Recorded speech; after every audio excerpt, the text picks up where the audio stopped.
Hi Aries, this is Jav. Welcome po sa ating channel. By the way, Aries, this is your timeless reading. Gamitin ang reading na ito bilang gabay lamang kung naka-resonate kayo, comment down. Tandaan Aries, ito ay general reading. Kunin nyo lang po kung ano naka-resonate sa iyo. This is for you Aries.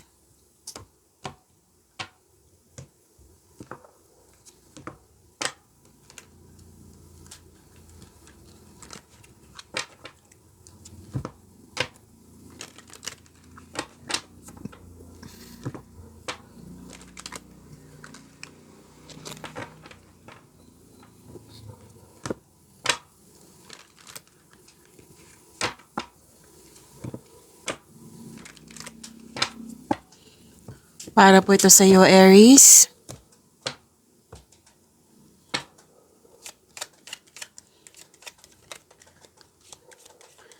Maraming salamat po sa inyong patuloy na suporta, sa mga nag-donate, sa mga hindi nag-skip ng ads, maraming salamat po.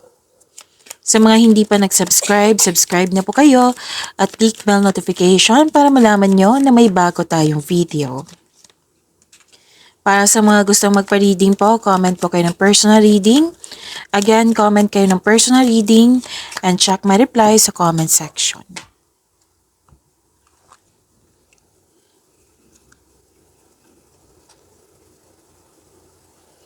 Aries, may meeting, reunion, togetherness, party, public event, special event, community. Yan.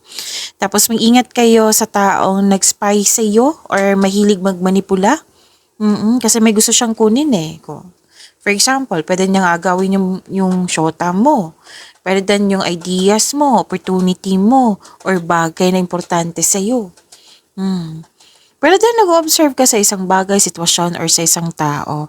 At nagkaroon ng, may magkakaroon po ng positive outcome and success. Kitang-kita ko yung joy and happiness mo dito. So, this is victory. Mahigit pa sa success. Claim nyo po. Aries.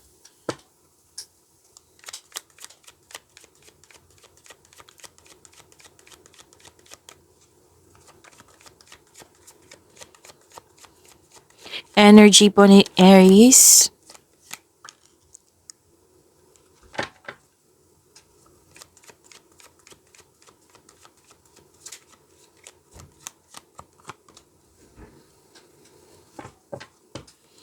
Para sa mga bago dito, kung may napansin kayo na repeating message, like for example, nanood kayo sa inyong monthly, weekly, daily, at dito din, at may napansin kayo na repeating message, yan po yung pinupush ng course sa inyo na kailangan nyo bigyan ng atensyon, solusyon, at aksyon kung maaari po. So na yung energy ni Aries.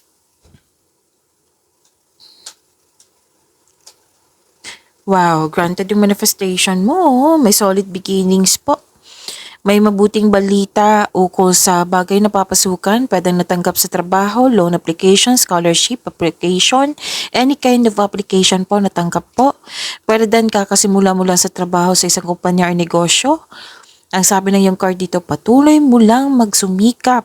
Tutukan ito ng mabuti para magkaroon ng self and financial growth. Kumbaga ang sabi ng card dito, galingan mo, sipagan mo pa. Nakikita ko dito, you're very tutok sa mga ginagawa mo dyan. You're putting effort without rushing. Yes, and nakikita ko dito yung stability sa connection mo sa isang tao. And nagbigay ka ng tiwala sa isang tao.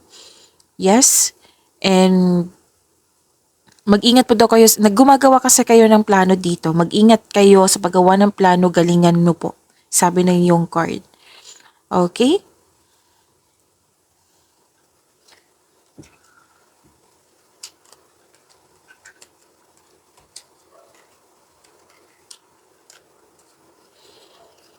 May celebration po dito which is sinabi ko kanina dito, lumabas dito. 'Di ba? Celebration, any kind, party, reunion ba yan, special event.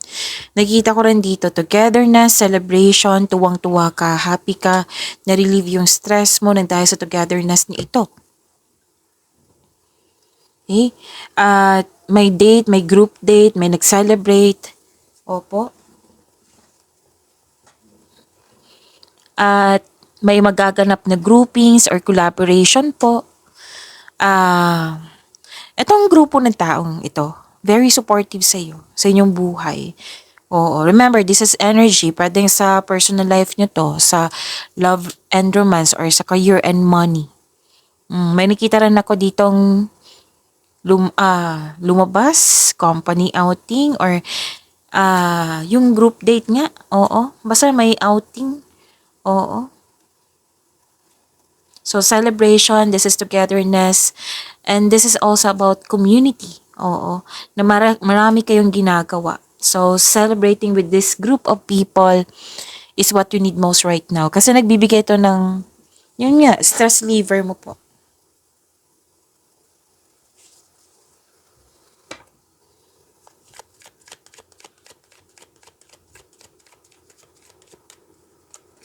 For year and money ni Aries,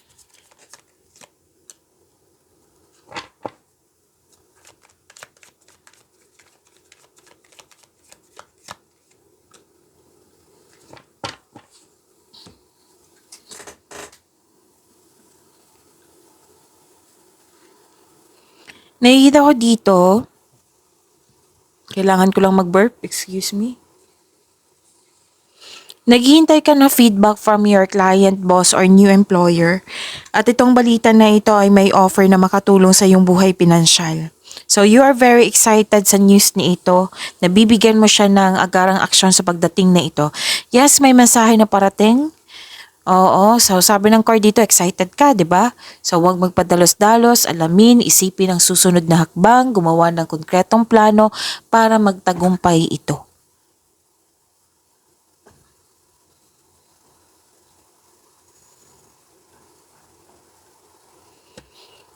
So may magaganap na collaboration, group of people pa rin. Oo.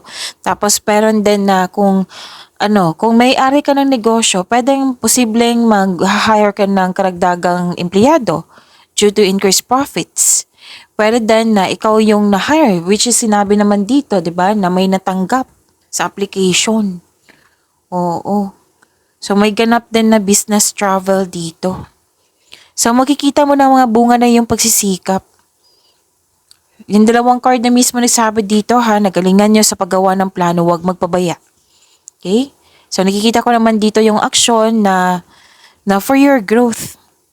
Tapos may nakita rin ako dito na paglalakbay. Pwedeng mula sa abroad or pa-abroad kayo.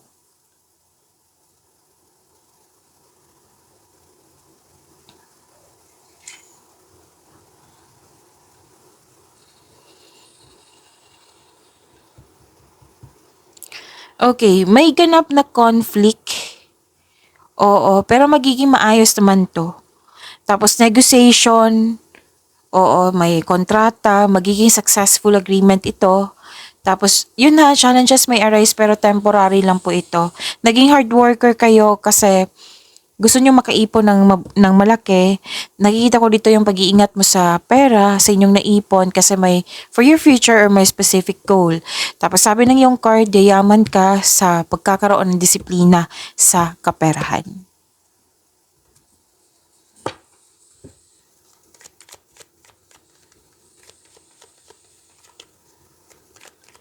Love life, self-love, partnership, and romance ni Aries.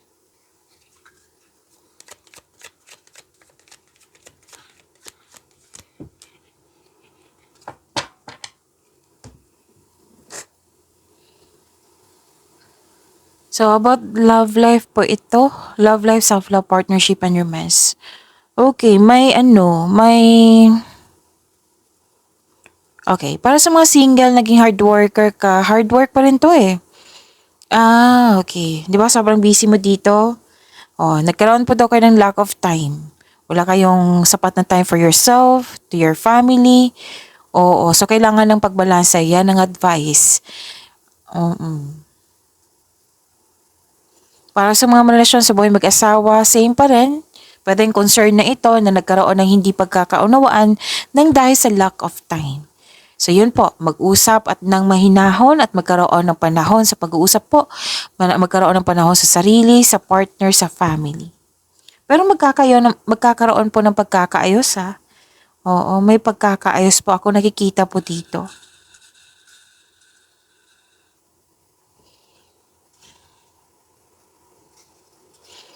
So, sa mga single dito, perfect time sa inyo na alone time muna. Ayaw nyo munang makipagrelasyon. Para sa mga may relasyon dito, sa mga buhay mag-asawa, nagkaroon ng space kasi gusto makapag-isip ng mabuti, makapagpahinga para sa pagbalik nyo, re-energize na kayo. Pagimanin nyo po yung blessings sa binigay sa inyo, Aries. See you tomorrow. Maraming salamat po.